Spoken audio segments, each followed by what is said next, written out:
make one very little statement, a very short and very small statement. Democracies die. If any one of us continues to feel that, oh, we have a democracy, I want to tell each and every one of us and Nigerians that democracies die. And it dies in two ways. It either dies abruptly, like we have seen in Nigeria, or it dies in little bits. And what is going on today in Nigeria is that democracy is dying in little bits. And it dies when people abuse governmental power.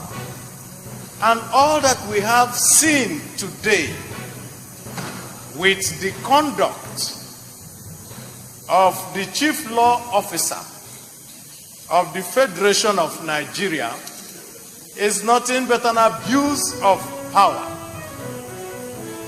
He has no respect for this institution. That is now a fact.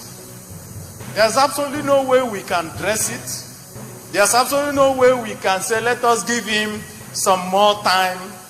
There's absolutely no way we can say that what he is doing is anything but an abuse of this institution, of the Federation of Nigeria, of himself, even in the eyes of the international community.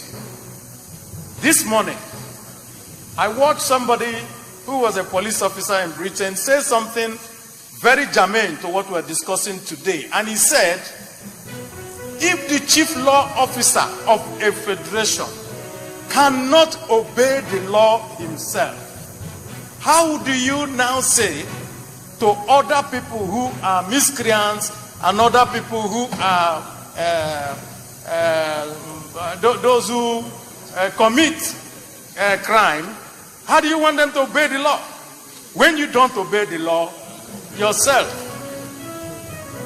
Now, Mr. President, I also want to agree with our colleague here who has said that we need to actually go into a closed session and be very, very frank to ourselves and agree whether we will accept this insult to the President of Nigeria, because the chief law officer is an appointee of the President. And if he disobeys the law, he is actually doing it against the President of the Federal Republic of Nigeria. And so, I want to appeal to each and every one of us, our colleagues, to remember that if you don't deal with this abuse of power, all of us are going to regret it, because there is nothing that will stop anybody else from doing what he likes in this country.